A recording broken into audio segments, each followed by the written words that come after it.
Manoj Tiwari ji.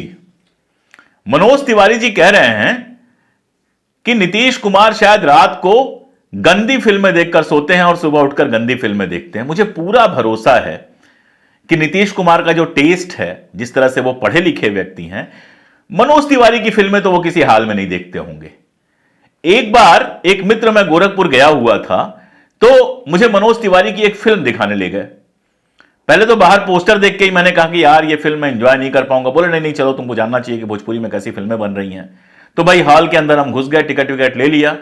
20 minute के अंदर hall छोड़ के मैं बाहर आ गया और मैंने उसको प्रणाम किया कि भाई तुम अगर इनकी फिल्म पूरी झेल सकते हो तो तुम महान व्यक्ति हो। मेरी अपनी मातृभाषा है भोजपुरी, और भोजपुरी की मनोज तिवारी जी ने और उनके साथी और भारतीय जनता पार्टी के एक और सांसद रवि किशन जी ने, जो हमारे गोरखपुर से ही सांसद हैं, जिस तरह से भैया रिमोट से लहंगा उठाया है ना इन लोगों ने, भोजपुरिया हुकले पे कई बार शर्म आवे लागेला।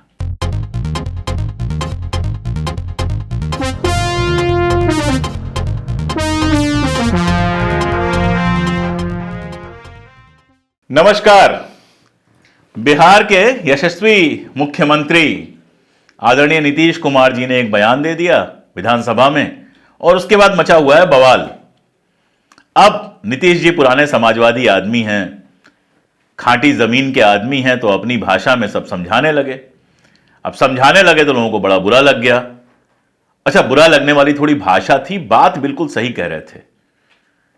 बात तो कुल मिला जुला के ये कह रहे थे कि भाई ये जो पूरा का पूरा बर्थ कंट्रोल का मामला है, परिवार नियोजन का मामला है, इसमें स्त्रियों की शिक्षा बड़ी जरूरी है।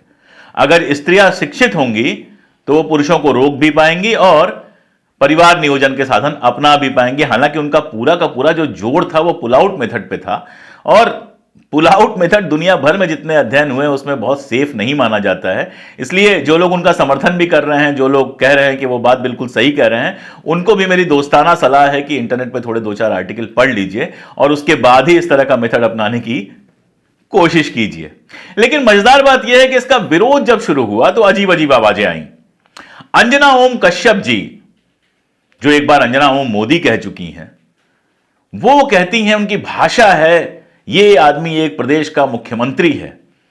ये वही लोग हैं जो प्रधानमंत्री के बारे में बात करो या भारतीय जनता पार्टी के किसी मुख्यमंत्री के बारे में बात करो तो जी लगा के बात करेंगे, बड़ी शराफत से बात करेंगे। लेकिन चूंकि बिहार के मुख्यमंत्री हैं वो, और इस समय भारतीय जनता पार्टी के साथ नहीं है, बड़े लंबे समय तक साथ रहे हैं, तो ये आदमी एक प्रदेश का मुख्यमंत्री है। भैया वो प्रदेश का मुख्यमंत्री तो है, और आज से नहीं है, बड़े लंबे समय से है। आपके गाली गलौज और चीखने चिल्लाने का कोई फर्क नहीं पड़ेगा। इसकी शराफत है उनकी कि इसके बाद उन्होंने माफी भी मांग ली कि मैंने जो कहा वो गुड टेस्ट में नहीं था। और साथ में मनोज तिवारी जी कह रहे हैं कि नीतीश कुमार शायद रात को गंदी फिल्में देखकर सोते हैं और सुबह उठकर गंदी फिल्में देखते हैं। मुझे पूरा भरोसा है कि नीतीश कुमार का जो टेस्ट है, जिस तरह से वो पढ़े लिखे व्यक्ति हैं, मनोज तिवारी की फिल्में तो वो किसी हाल में नहीं देखते होंगे। एक बार एक मित्र, मैं गोरखपुर गया हुआ था, तो मुझे मनोज तिवारी की एक फिल्म दिखाने ले गए। पहले तो बाहर पोस्टर देख के ही मैंने कहा कि यार ये फिल्म मैं एंजॉय नहीं कर पाऊंगा। बोले नहीं नहीं, चलो तुमको जानना चाहिए कि भोजपुरी में कैसी फिल्में बन रही हैं। तो भाई हॉल के अंदर हम घुस गए, टिकट विकेट ले लिया। 20 मिनट के अंदर हॉल छोड़ के मैं बाहर आ गया और मैंने उसको प्रणाम किया कि भाई तुम अगर इनकी फिल्म पूरी झेल सकते हो तो तुम महान व्यक्ति हो।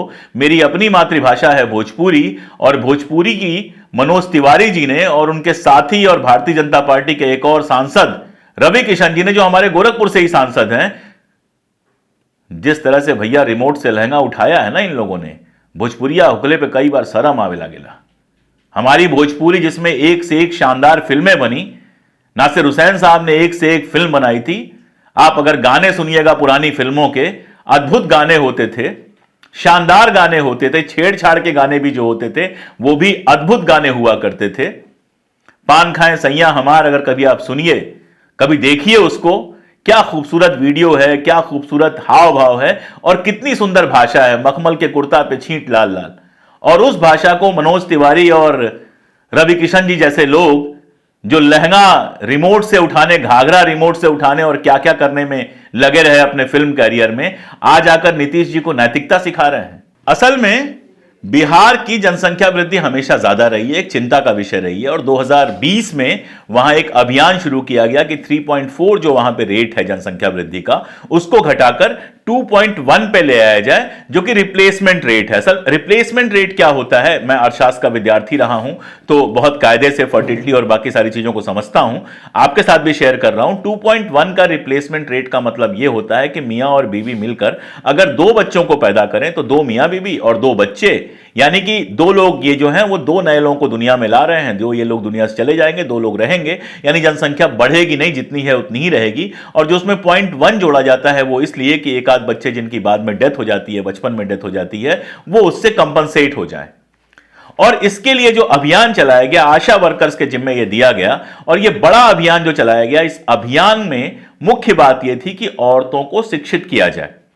औरतें जब पढ़ी लिखी होती हैं तो उनको यह भी समझ में आता है कि ज्यादा बच्चे होने से क्या दिक्कतें होती हैं, और साथ में गर्भ नियोजन के जो ढेर सारे साधन संसाधन हैं वो सारे के सारे वो समझ पाती हैं, उनका प्रयोग कर पाती हैं। हम लोग जब 10वीं में पढ़ते थे तो उस जमाने में ही परिवार नियोजन के उपाय करके एक चैप्टर था।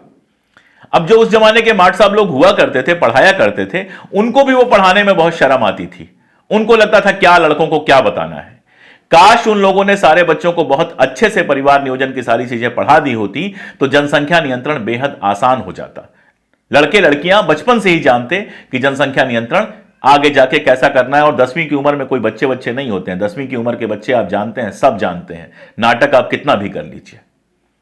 और दुनिया भर में ऐसे शोध हुए हैं जिन्होंने यह बाकायदा सिद्ध किया है कि जहां महिलाएं अधिक पढ़ी लिखी होती हैं, और भारत के अनुभव ने भी सिद्ध किया है कि जैसे जैसे महिलाओं की साक्षरता दर बढ़ी है, महिलाएं शिक्षित हुई हैं, भारत में पॉपुलेशन कंट्रोल हुआ है। मुसलमानों के ऊपर बड़ा आरोप लगाया जाता है कि मुसलमान पॉपुलेशन बढ़ा रहे हैं, लेकिन अगर आप डेटा देखेंगे तो मालूम चलेगा कि मुसलमानों में जनसंख्या वृद्धि दर जो घटी है वो हिंदुओं की तुलना में भी तेजी से घटी है, क्योंकि उनके घरों की लड़कियां भी बाहर निकली हैं, पढ़ी हैं, और पढ़ने के बाद ये समझ पाई हैं कि ज्यादा बच्चा पैदा करना समाज के लिए ही नहीं, उनके अपने लिए भी घातक है। लेकिन सोच के देखिए, नीतीश कुमार जी का बयान जो कहा भले गलत तरीके से गया हो, लेकिन था बिल्कुल वाजिब, उस पर जो हमारा राष्ट्रीय महिला आयोग है उसकी अध्यक्षा सामने आके कहती हैं कि इसने देश को शर्मिंदा किया है। प्रधानमंत्री महोदय कहते हैं यही सारे लोग, जब मणिपुर से महिला का वो वीडियो आया था जो मनुष्यता पर कलंक था, हमारे देश पे कलंक था, तो चुप्पी साध के बैठे हुए थे। भारतीय जनता पार्टी के राज में कुछ भी हो जाए, हमारी महिला आयोग की अध्यक्षा 1 मिनट नहीं बोलती हैं। उदाहरण दे रहा हूं, बनारस हिंदू विश्वविद्यालय में एक लड़की के साथ क्या कुछ हुआ आप जानते हैं।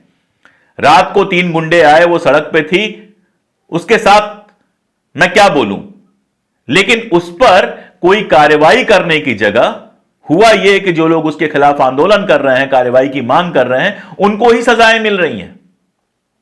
और बता देता हूं, डायल 112 की लड़कियां जो 12,000 रुपए की तनख्वाह बढ़ाने की बात कर रही हैं, नौकरी पक्का करने की बात कर रही हैं, उन्हीं के खिलाफ केस लाद दिया गया है। और बताता हूं, हाथरस रेप होता है, आधी रात को लड़की को जला दिया जाता है, और जो नेता जो पत्रकार वहां जाना चाहते हैं सच्चाई जानने के लिए, उनको गिरफ्तार कर दिया जाता है। तब इन लोगों को शर्म नहीं आती है। नीतीश कुमार जी ने कह दिया, और कहने के बाद शराफत दिखाते हुए अपनी बात वापस भी ले ली, माफी भी मांग ली। उनके पीछे ये लोग पड़े हुए हैं। बिहार में जो कुछ होता है जंगल राज है, और यूपी में जो कुछ होता है वो मंगल राज है। बिहार में जो कुछ होता है उस पर तमाशा शुरू हो जाता है। नीतीश कुमार से असली झगड़ा इन लोगों का इस समय यह है कि पहली बात, जो इंडिया गठबंधन बन रहा है उसके वो नेता हैं, उसमें अग्रणी भूमिका निभा रहे हैं। और दूसरी बात कि बिहार ने जाति जनगणना करवाई है, और जाति जनगणना के आर्थिक और सामाजिक दोनों आंकड़े अब सामने आ गए हैं, जिसके बाद 75% रिजर्वेशन की बात चल रही है। इस बात को लेकर सारी नाराजगी है, और इस पर कोई बहस ना हो कि जो लोग दलित हैं, जो लोग पिछड़े हैं, वो आर्थिक रूप से भी ज्यादा पिछड़े हुए हैं, इस पर कोई बात ना हो। इसके लिए उनके इस एक बयान को लेकर सारा तमाशा लगातार जारी है। और जब बह ही रही है नदी तो उसमें कौन नहीं कूद जाएगा। मध्य प्रदेश में चुनाव चल रहा है, तो ज्योतिरादित्य सिंधिया जी भी बोल गए आके कि नीतीश कुमार जी ने बहुत अपमान किया है महिलाओं का। और उसके बाद हमारी स्मृति ईरानी जी सवाल पूछ रही हैं कि नीतीश कुमार जी के ऐसे अपमानजनक बयान पर कांग्रेस चुप क्यों है? अपमानजनक किसका था? पहली बात तो यही है कि किसका अपमान कर रहे थे? किसी महिला के खिलाफ कोई बात कर रहे थे? वो किसी महिला के साथ किसी बदतमीजी का समर्थन कर रहे थे। और दूसरी बात यह है कि जो सवाल आप इंडिया गठबंधन और कांग्रेस से पूछ रही हैं कि चुप क्यों है, वो सवाल जरा आप जवाब दीजिए कि हाथरस पे इतना कुछ हो गया, आप क्यों चुप रही हैं? आप तो महिला एवं बाल कल्याण मंत्री हैं। उत्तर प्रदेश में डायल 112 की महिलाएं आंदोलन पर हैं और उन्हीं के खिलाफ केस हो गया, उस पर आप क्यों चुप हैं? आप तो महिला एवं बाल कल्याण मंत्री हैं। मणिपुर से ऐसा वीडियो आया, पूरी दुनिया ने जिसकी मजम्मत की, उस पर आप क्यों चुप हैं? आप तो महिला एवं बाल विकास कल्याण मंत्री हैं। देश भर में इतनी घटनाएं होती हैं, जितनी भी भाजपा के राज में घटनाएं होती हैं, उन सब पर आप चुप्पी क्यों साध जाती हैं? आप तो महिला एवं बाल विकास कल्याण मंत्री हैं ना। यह मैं बार बार आपको इसलिए याद दिला दे रहा हूं क्योंकि बहुत लोगों को लगता है कि वो सिर्फ राहुल गांधी ट्रॉल मिनिस्ट्री की मिनिस्टर हैं, इसलिए मैं बता रहा हूं कि नहीं नहीं, उनके पास एक महत्वपूर्ण जिम्मेदारी है। महिला एवं बाल विकास कल्याण की मंत्री हैं वो। लेकिन कभी भी उनको किसी ऐसे मुद्दे पर बात करते हुए आप नहीं देखेंगे। तो सारा सवाल यह है कि नीतीश कुमार को घेरने के लिए तलवार निकाल निकाल के ये सब लोग जो खड़े हो गए हैं, क्या ये बताएंगे कि देश के अंदर जनसंख्या पर जब ये लोग तमाशा मचाते हैं कि जनसंख्या बढ़ रही है, फला जाति की बढ़ रही है, फला धर्म की बढ़ रही है, तो ये जनसंख्या नियंत्रित कैसे होगी? अगर ये लोग ये सोचते हैं कि संसदों के अंदर, विधानसभाओं के अंदर इस तरह की भाषा गलत है, तो मैं इनसे सहमत हूं, इस तरह की भाषा में बात नहीं होनी चाहिए। लेकिन परिवार नियोजन की बात उस संसद में क्यों नहीं होनी चाहिए जहां बैठकर सांसदों को हमने बाकायदा पोर्न देखते हुए देखा है?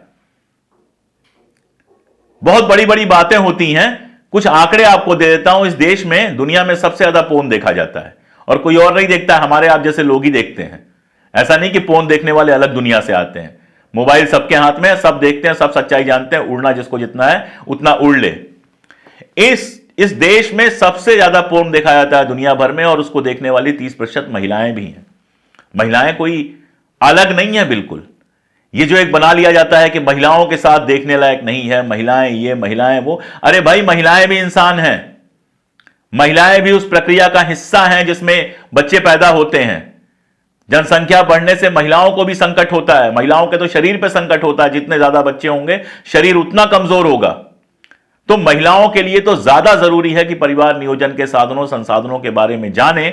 और जैसा कि मैं पहले भी कह चुका हूं कि देश नहीं, पूरी दुनिया का यह अनुभव है कि जिस समाज के अंदर महिलाओं की पढ़ाई लिखाई बेहतर हुई है, उस समाज के अंदर जनसंख्या भी नियंत्रित हुई है, क्योंकि महिलाएं खुद जनसंख्या नियंत्रण के साधनों के बारे में जानती हैं।